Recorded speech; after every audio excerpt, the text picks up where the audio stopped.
નમસ્કાર નમસ્કાર નમસ્કાર વિદ્યાર્થી મિત્રો, સ્વાગત છે વિદ્યાકુલ ગુજરાતી કોમર્સ ચેનલમાં. આપ સૌનું હાર્દિક હાર્દિક સ્વાગત છે.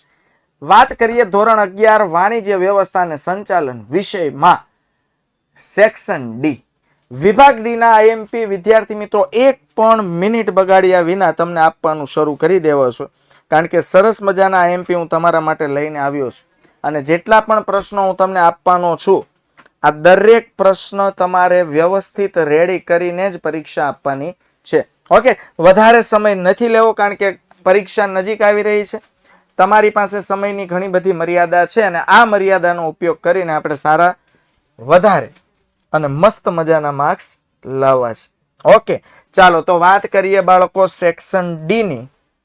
અને સૌથી પહેલા એ કહી દઉં કે તમે હવે જૂજ સમયમાં, એટલે કે એક જમ્પ લગાવવાનો છે વાર્ષિક પરીક્ષાનો. પછી તમે આવી જાવ છો ધોરણ 12 માં.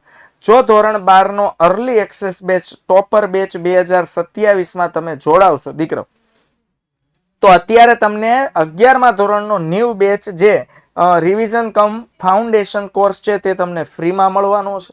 ઓકે, એટલે જેટલા પણ વિદ્યાર્થી મિત્રો છે દીકરાઓ, ટોપર બેચ 2027 નું એડમિશન અત્યારે જ લઈ લ્યો. અત્યારે કદાચ જબરજસ્ત મસ્ત મજાની ધૂળેટીની ઓફર પણ ચાલતી હશે. ઓફરનો લાભ લઈને એડમિશન લઈ લો. જો વહેલા મોડું લેવાનું જ હોય તો ઓફરમાં લઈ લેવું વધારે સારું. ચાલો આગળ વધીએ.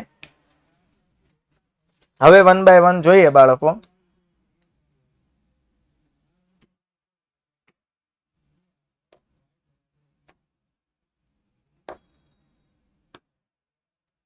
અને શું થયું?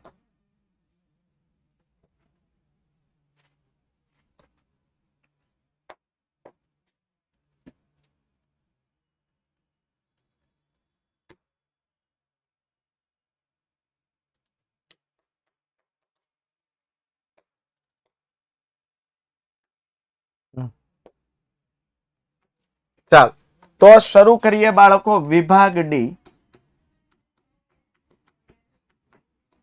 પ્રત્યેકના 3 ગુણ. મોસ્ટ આઈએમપી પ્રશ્ન આપવા જઈ રહ્યો છું, કોઈ સમય બગાડવાનો નથી. નંબર 1, સહકારી મંડળીનો અર્થ આપી. સહકારી મંડળીનો અર્થ આપી તેના મુખ્ય લક્ષણો સમજાવો. ચાલો ચેપ્ટર પણ લખી દઉં છું, જેથી કરીને તમારે ચેપ્ટર શોધવામાં અગવડતા ના પડે. નંબર 2, સહકારી મંડળીના ફાયદા વર્ણવો. સહકારી, આ ચેપ્ટર પહેલા એટલે લીધા 6થા થી, કારણ કે વાર્ષિક પરીક્ષામાં આનો કોર્સ વધારે હશે. પહેલી પરીક્ષાનો હશે, એના પ્રશ્નો આપીશ. સહકારી મંડળીના ફાયદા વર્ણવો. અને 3 માર્ક્સનો પ્રશ્ન હોય તો એ સમય મર્યાદામાં તમારે કામ કરવાનું રહેશે. ઓકે, ચાલ આગળ જોઈએ દીકરાઓ. પ્રશ્ન નંબર 3, ખાનગી કંપની અને જાહેર કંપની વચ્ચેનો તફાવત સ્પષ્ટ કરો. ખાનગી કંપની અને જાહેર કંપની વચ્ચેનો તફાવત સ્પષ્ટ કરો. ત્યારબાદ નંબર 4 પર આપણે આગળ વધીએ તો કંપનીનો અર્થ આપી તેના લક્ષણો સમજાવો. કંપનીનો અર્થ આપી તેના લક્ષણો સમજાવો. તો આ જે પ્રશ્ન છે તે છે ચેપ્ટર નંબર 6 નો. કંપનીનો અર્થ આપી તેના લક્ષણો સમજાવો. આ પણ છે ચેપ્ટર નંબર 6, કારણ કે ચેપ્ટર નંબર 6 ના પ્રશ્નો ખરેખર બહુ જ મોસ્ટ ઇમ્પોર્ટન્ટ પ્રશ્નો આવે છે. અને જેટલા પણ પ્રશ્નો તમને આપું છું દીકરાઓ, કમ્પ્લીટ વ્યવસ્થિત રેડી કરી નાખજો. ઓકે, ચાલો પછી ખાતાકીય સંચાલનના લક્ષણો જણાવો. ખાતાકીય સંચાલનના લક્ષણો જણાવો. આ છે આપણું ચેપ્ટર નંબર 7. આગળ વધીએ.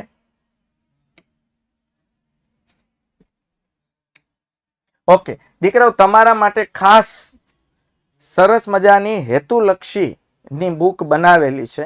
આ વિડીયોની નીચે ડિસ્ક્રિપ્શનમાં લિંક છે, આઈએમપી ઓબ્જેક્ટિવ. ઓકે, અત્યારે જ ડાઉનલોડ કરી લેજો. પર બુક કિંમત પણ 49 રૂપીસ છે. અકાઉન્ટિંગ, સ્ટેટિસ્ટિક્સ છે, ઇકોનોમિક્સ છે, એસપીસીસી વિષય છે, બરોબર, આપણો બીએ વિષય છે અને અંગ્રેજી વિષય છે. દરેક વિષયની પણ ડાઉનલોડ કરી શકાય. જે વિષય નબળો છે તે વિષયની પણ ડાઉનલોડ કરી શકાય, પણ અવશ્ય દીકરાઓ ડાઉનલોડ કરજો. ઓકે, ચાલો આગળ વધીએ. અને પેપર સેટ પણ અવેલેબલ છે. હવે જોઈએ તો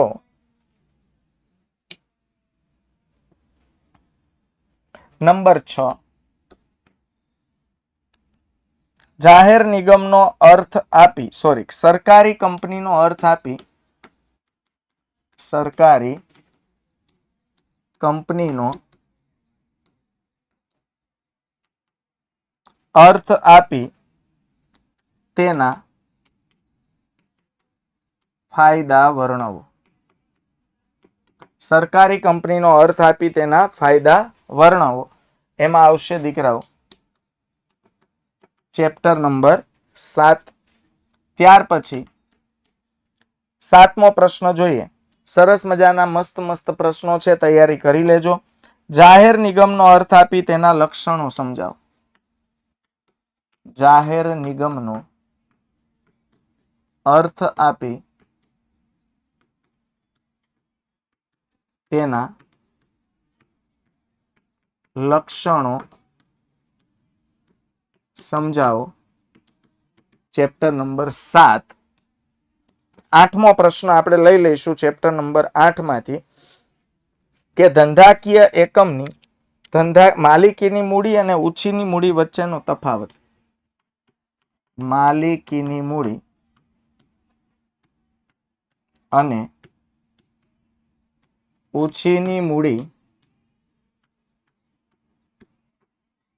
વચ્ચેનો તફાવત સ્પષ્ટ કરો. Chapter number 8. ત્યાર પછી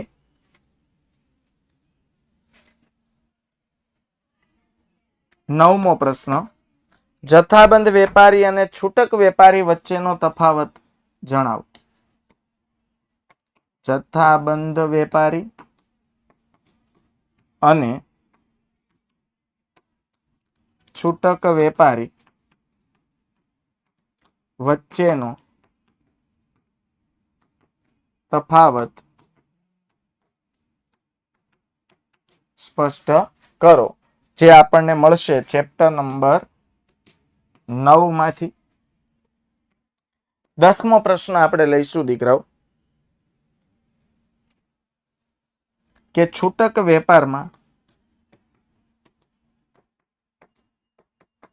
ખાતાવાળી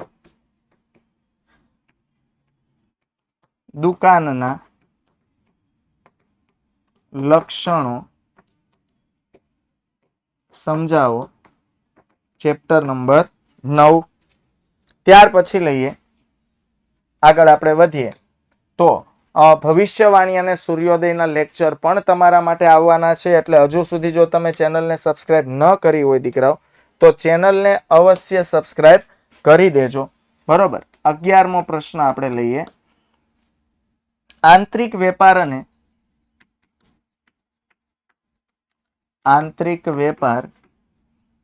અને આંતરરાષ્ટ્રીય વેપાર વચ્ચેનો તફાવત સ્પષ્ટ કરો. નંબર 12,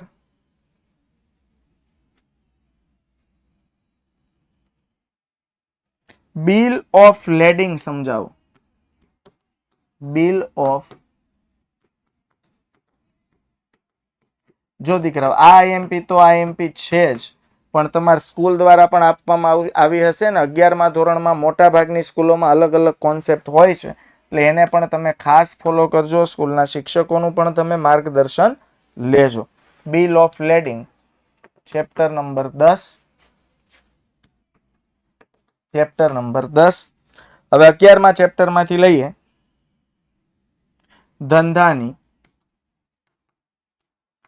ગ્રાહકો પ્રત્યેની સામાજિક જવાબદારીઓ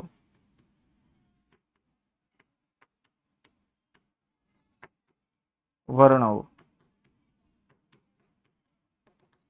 ચેપ્ટર નંબર 11. નંબર 14 ધંધાની સરકાર પ્રત્યેની સામાજિક જવાબદારી વર્ણવો. આમાં બધા અલગ પ્રત્યે સામાજિક જવાબદારી છે એટલે આ પ્રશ્ન ખાસ યાદ રાખી લેજો. બરોબર. અને નંબર 15 પછી આપણે 1 થી 5 ચેપ્ટર્સમાં જઈશું. બરોબર. ધંધાની કર્મચારીઓ પ્રત્યેની સામાજિક જવાબદારીઓ વર્ણવો. વિદ્યાર્થી મિત્રો, સ્પીડમાં એટલે આપું છું કે ઓછા સમયમાં ઘણું બધું આપવાનું છે અને વળી પાછું તમારે આ બધું પ્રોપર રીતે વાંચવાનું પણ છે. અને હવે જ્યાં સુધી તમારી પરીક્ષા પૂરી નથી થતી, હું તો એમ કહું છું કે ધોરણ 12 બોર્ડની પરીક્ષા પૂરી ન થાય ત્યાં સુધી અમે તમારી સાથે હર હંમેશ રહેવાના છીએ. એના માટે તમારે વિદ્યાકુલ ગુજરાતી કોમર્સ, વિદ્યાકુલ સ્ટાન્ડર્ડ 11 કોમ, ટોપર, 12 ગુજરાતી શોર્ટ્સ, આ બધી ચેનલને બાળકો આજે જ સબસ્ક્રાઇબ કરી દેજો. અને હવે આપણે લઈ લઉં છું ચેપ્ટર નંબર 1 થી 5 ના પ્રશ્નો. બરોબર. આ છેલ્લા 5 પ્રશ્નો જોઈએ બાળકો. સૌથી પહેલા ધંધાના આર્થિક અને સામાજિક હેતુઓ ટૂંકમાં સમજાવો. ધંધાના આર્થિક અને સામાજિક હેતુઓ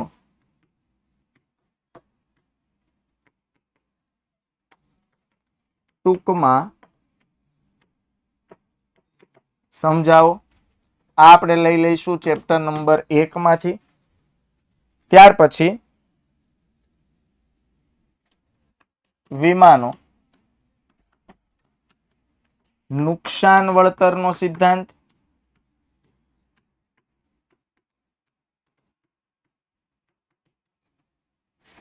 પછી સંપૂર્ણ ભરોસાનો સિદ્ધાંત,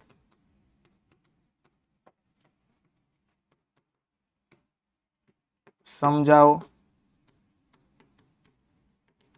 ચેપ્ટર નંબર 2. ત્યાર પછી B2C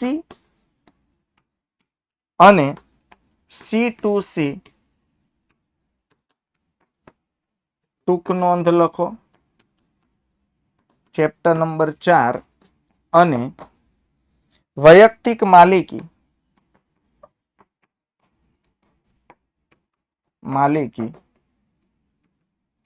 અને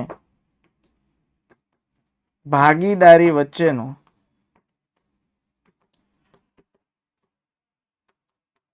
તફાવત સ્પષ્ટ કરો. Chapter number 5. તો વિદ્યાર્થી મિત્રો, તમારી સમક્ષ આ મોસ્ટ આઈએમપી પ્રશ્નો મેં મૂકેલા છે. આટલું તમારે વિભાગ ડી માં ખાસ કરી લેવાનું છે. અને વિદ્યાકુલ ગુજરાતી કોમર્સ ચેનલને હજુ સુધી સબસ્ક્રાઇબ ન કરી હોય તો કરી લેજો, કારણ કે તમારી પડકે તમને મહેનત કરાવવા માટે હર હંમેશ અમે તૈયાર છીએ. તો આજે જ સબસ્ક્રાઇબ કરો અને જોડાઈ જઈએ વિદ્યાકુલ ગુજરાતી કોમર્સ ચેનલમાં અને આઈએમપી ના પ્રશ્નોની કરી લઈએ તૈયારી. જય હિન્દ.